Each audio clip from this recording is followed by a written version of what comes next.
Isang mabilis na video lang para dito sa Xiaomi 17 Pro Max. Yes, 17 Pro Max din. Tinapatan talaga nila ang 17 series ng iPhone. Actually, hindi lang tinapatan kasi kung specs ang titignan, pwede pa nating sabihing hinigitan. Snapdragon 8 Elite Gen 5, 50 megapixel Leica cameras, 7,500 mAh battery, LTPO AMOLED, malaking RAM, malaking storage, mga flagship specs talaga at ang pinakakakaiba, may secondary display sa bandang camera. Now, dapat ka bang ma-hype? Dapat mo bang abangan? Useful ba talaga yan o palamuti lang? Pag-usapan natin. Okay, so kahit yung box natin dito kakaiba, pahaba, and good news din kasi unlike dun sa isang 17 Pro Max, kumpleto tayo dito. May included na hard case, Type-C cable, charger, may pre-installed screen protector na rin kahit dito sa secondary display, so protektado na rin kaagad out of the box. At meron din silang ino-offer na retro handheld gaming case na ipapakita ko rin sa inyo mamaya. Una muna, pagdating sa design, kitang-kita naman na may pagkakahawig din talaga to sa iPhone 17 Pro Max. Nananadya talaga ang Xiaomi dito. Xiaomi 15 series tayo last year. So, supposedly, 16 series pa lang dapat ngayon. Pero ginawa na rin nilang 17. So, meron tayong Xiaomi 17, 17 Pro, at 17 Pro Max. Kulang na lang ng Xiaomi Air. Pero, sa totoo lang, hindi rin naman kasi iPhone ang nagpauso ng ganitong itsura. Yung rectangular camera island or camera plateau na tinatawag ng Apple ay dati na rin naman nating nakikita sa mga old models ng Xiaomi and Poco. Ang pinagkaiba nga lang dito, yung camera plateau ay functional na display din. At hindi rin putyo-putyo mamaya papakita ko sa inyo yan. Tuloy lang muna natin sa build. IP68 rated, naka-metal frames. According sa website ng Xiaomi, Dragon Crystal Glass 3.0 para sa main display, Dragon Crystal Glass para sa secondary display. Sana Dragon Balls maimbento na rin nila para matupad na yung wish ni Miss Cara David. Tulong-tulong tayo sa paghahanap. Sana mamatay lahat ng kurakot sa Pilipinas. Tunog mas malakas yung Dragon versus Gorilla. Actually, na-impress din si Zach ng Jerry Rig Everything sa scratch resistance niyan. However, nakita niya rin doon na plastic back lang pala itong Xiaomi 17 Pro. Hindi 17 Pro Max yung unit niya, by the way, but most probably same lang naman. Akala niya rin nung una, glass. At akala ko rin talaga, since yun din yung nabasa ko sa mga unang articles at spec sheet ng ilang mga websites na trusted natin. So para itama yung naunang unboxing video natin, plastic back lang pala at hindi glass. Hindi ko rin kasi kayang gasgasan yung sariling unit ko.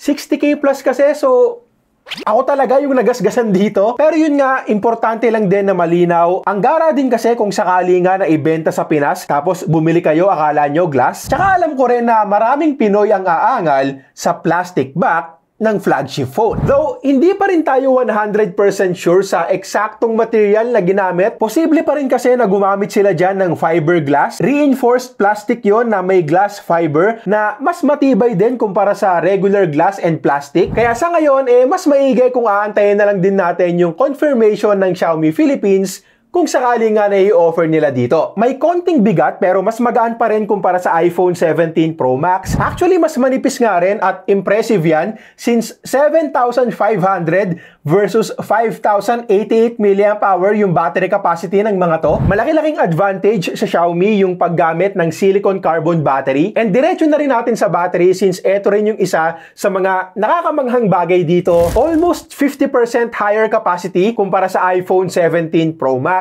Halos kakarating pa lang din sa akin ng mga to, so hindi ko pa rin nagagala tong Xiaomi 17 Pro Max, pero nakapag-run na ako ng PC Mark battery test at nakakuha ako dyan ng more than 24 hours na screen on time. Now, in real life usage, most probably mas mababa dyan, but very impressive kasi ginagawa ko rin yung same testing na yan sa ibang mga Android phones at para may idea kayo, sa 5,000 mAh battery capacity ng Samsung Galaxy S25 Ultra, nakakuha ako doon ng around 16 hours na SOT, 6,000 mAh ng Vivo X200 Pro around 20 hours, 6,000 mAh ng OnePlus 13 around 22 hours, at ito ngang 7,500 mAh ng Xiaomi. Mention ko lang na yung 24 hours na result ay nakikita ko lang dati sa mga rugged phones tulad nito. Kita nyo naman, sobrang kakapal ng mga mukha ng mga politik. Here I come. Rugged phones, sobrang kakapal ng mga rugged phones. Eto manipis lang, and kung light usage lang din naman, tipong bahay, naka-wifi, at hindi ka naman gamer, most probably abot ng 2 araw na gamitan sa'yo yung isang charge dito. Speaking of charging, 100 watts of wired charging yung nilagay nila. Dating gawi, nag-start ako sa 10% at umabot yan ng 68% in 30 minutes at 1 hour and 8 minutes naman para mapuno to 100%.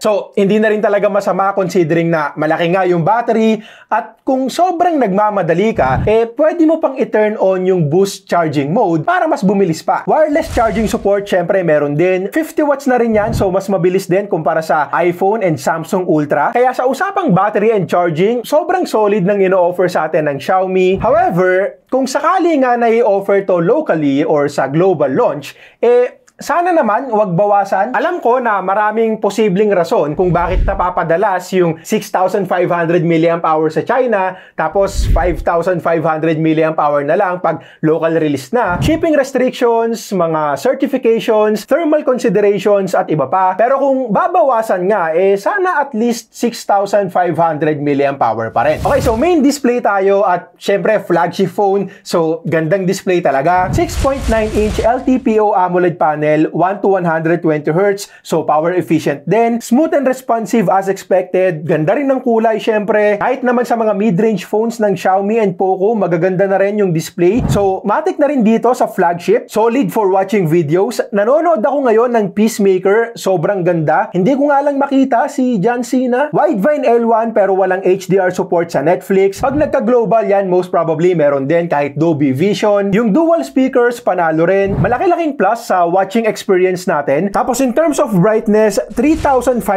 nits yung peak. So wala rin problema sa outdoor visibility. Yung side bezels, sobrang nipis lang din. Yung punch hole for selfie cam, di hamak naman na mas okay kumpara sa malaking pill ng Dynamic Island. Haptic feedback, very satisfying. Malutong at responsive din kapag nagtatype ako. At bukod sa mabilis, very secure din yung fingerprint scanner since ultrasonic sensor na rin yung ginamit nila. Pero alam ko naman na mas interesado kayo sa secondary display. So, eto na. Actually, almost same specs lang din talaga sa main display.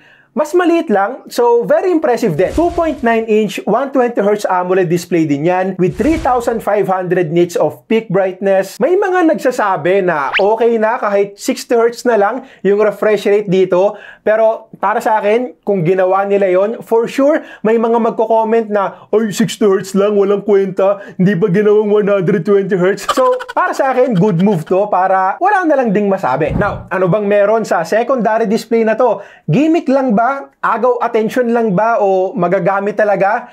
Well, sa ngayon, since China ROM pa lang ang meron at wala pang local at global units, hindi rin tayo sure kung magkakaroon nga, limited pa yung mga pwede nating magawa. Hindi ka rin pwedeng basta mag-open na lang ng mga applications dyan tulad sa cover display ng mga flip phones. Pero very customizable at nakikitaan ko rin ng potensyal kung ide-develop pa ng Xiaomi. Sa ngayon, ang una nating makikita dyan ay mini clock at meron tayong iba't ibang designs. Sabi ko nga, very customizable. So, pwede mo ring bagu-baguhin. Meron ding step counter dito. Pwede tayong mag-generate using AI. Pwede mong gawing cartoon or anime yung sarili mo. May mga pets din na pwede mong kulit-kulitin tulad sa mga flip phones. Pwede kang maglagay ng text, mag-set ng sarili mong wallpaper. Notifications, pwede ring makita dyan pero limited pa rin to. Wala pang support for Spotify, messaging apps at iba pa. Timer pwede rin. Tapos eto naman yung pakulo nila na retro handheld gaming case. May mga physical buttons tayo dyan at ilang mga games na pwede nating laruin dito sa secondary display. Parang Game Boy style. However, para sa mga bibili ngayon, since China ROM pa nga lang, take note na hindi to basta-basta na-activate at nagagamit. May Chinese ID daw na kailangan, so double check nyo rin muna sa pagbibilan nyo if ever. Also, kung batang 90s, batang 80s ka, for sure, isa sa mga naiisip mong gawin, installan to ng mga emulators at maglaro ng mga retro games like Pokemon Red, Pokemon Crystal at iba pa. But unfortunately, hindi pa natin magagawa yun. Again, hindi naman tayo basta-basta nakakapag-open ng mga applications sa secondary display. So, limited lang tayo sa kung anong mga games ang meron dito by default. Kaya para sa akin, hindi siya wais bilhin sa totoo lang. Pero kung may extra at ikasasaya mo naman, o di kaya anak ni congressman, bakit hindi, di ba? Honestly, yung mga features na yan ay hindi naman super useful talaga para sa akin. Tipong okay lang kahit meron, okay lang kahit wala, pero ang pinakamagandang gamit dito sa secondary display ay for taking high quality selfies and videos. Tulad sa mga flip phones, pwede nating makita yung sarili natin kapag nagpipicture or nagvi-video tayo gamit yung main camera sa likod na mas maganda yung quality kumpara sa front-facing camera. At syempre, hindi lang yung main cam, pwede rin yung ultra-wide kung marami kayo. At pwede nga rin yung 5x telephoto kung sakaling hashtag feeling proud ka sa ilong mo, mga ganon. Syempre, swak din to sa mga vloggers kasi main camera yung magagamit mo. So, pwede hanggang 8K resolution, 10-bit lag meron din. Perfect din sa mga simpleng TikTok videos natin. Kaya para sa akin, hindi lang gimmick tong secondary display nila dahil magagamit din talaga. Sana lang i-develop pa nila para mas ma-maximize pa natin. Sana magkaroon ng support sa mas marami pang applications like halimbawa Grab. Makikita mo dyan kung parating na yung driver o kaya yung map. Foodpanda pwede rin. Messages tapos may quick replies parang sa mga smartwatch natin. Marami pang pwedeng gawin. So sana ituloy-tuloy lang talaga ng Xiaomi. Para naman sa performance, ito yung unang phone na nasubukan ko na naka Snapdragon 8 Elite Gen 5. Ito na bale yung latest flagship chipset ng Qualcomm ngayon at malamang gagamitin rin ng mga lalabas pang flagships tulad ng Samsung S26 Ultra. Nag-run ako ng Antutu benchmark at nakakuha ako ng mahigit 3 milyon. Mukhang mataas pero barya lang yan kumpara sa kickback ni Congressman. Take note din na version 11 to at mas mataas na yung scores na nakukuha natin dito. So kung balak mong ikumpara sa score ng mga phones na nireview ko nung nakaraan, eto yung score nito sa Antutu version 10. Of course, very smooth din sa mga everyday apps natin. Parang kahit hindi ko na nga rin sabihin sa inyo at sinubukan ko na rin yan sa dalawang games, Mobile Legends and Genshin Impact. Mobile Legends, syempre maning-manilang dapat, kaya lang limited pa sa 60 FPS dito kahit pa may ultra settings na at kahit pa sinet ko na rin yan sa 120Hz display settings. So 60 FPS din yung nakuha nating average. Genshin ang isa sa mga inaasahan nating medyo magpapahirap dito and good news naman kasi 60 FPS average din tayo dyan sa 30 minutes na gameplay. Very minimal lang yung frame drops. Kaya lang ang bad news, posibleng uminit ng sobra. Well, to be fair, hindi naman siya nag-init ng sobra sa actual game test natin. Sa Mobile Legends, hindi umabot ng 40 degrees at nasa 44 degrees lang din after 30 minutes of Genshin. So, hindi naman sobrang sama ng resulta dito, pero ibang usapan na kapag benchmarks. Isang run lang ng Antutu benchmark, umabot na kaagad to ng 51 degrees. Lahat ng testings natin, by the way, ay nasa 24 degrees na room temperature. At nung nag-test naman ako ng Wildlife Extreme Stress Test, umabot pa to ng 55 degrees Celsius na sobrang init na talaga. Klaruhin at ulitin ko lang na sa actual game test natin, okay naman yung naging resulta. At syempre, mag-iinit lang talaga ng sobra yung phone kapag benchmark since sinasagad nga natin dyan yung chipset. Kahit naman mga gaming phones na may mas magandang cooling system, ganyan din naman. So, ang gusto ko lang sabihin, kung demanding games talaga ang lalaruin mo or hardcore gamer ka, tingin ko mas okay pa rin kung aantayin mo na lang yung mga paparating pa na gaming phones with the same flagship chipset pero may most probably better cooling system. Camera setup natin, 50 megapixels lahat. Main, ultra-wide, 5x periscope telephoto and selfie with Leica Sumilax lens and Leica tuning. Good photos and videos yung makukuha natin. Flagship level din talaga. Though in terms of colors, Xiaomi na Xiaomi pa rin at pinapaputi pa rin yung skin tones natin.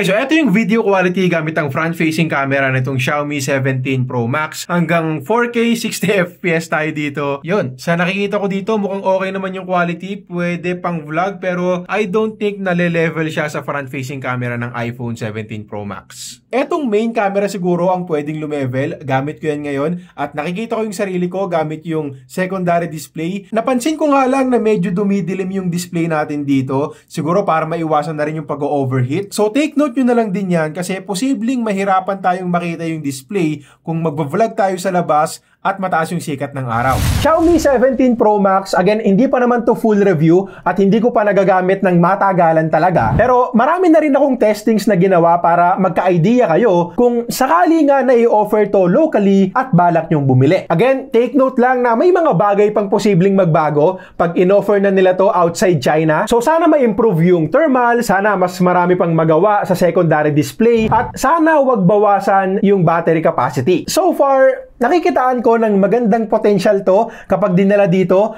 Maraming interesado, maraming na-hype. May mga kaibigan din ako na bumili na rin kaagad kahit China ROM pa lang, at sa pagkakaalam ko, mabenta rin to sa mga stores na nagbebenta ng mga China ROM phones dito sa Pilipinas. So, paano pa pag may local units na, di ba? Okay, so yun lang muna para sa ngayon. Gagawa ako ng full review at real-world usage video kung magkakaroon ng local unit. By the way, para sa mga interesadong bumili ng China ROM nito, 50k plus yung Pro, 60k plus yung Pro Max. Depende sa store since wala namang official na SRP. Bago kayo bumili, make sure lang din na nakapag-research muna kayo tungkol sa mga pros and cons sa pagbili ng China ROM phones. Sobrang importante niyan, lalo na't malaki-laking halaga din yung ilalabas nyo. At let me know na nga rin pala sa comments kung anong tingin nyo dito sa phone na to. Ho, ho, ho!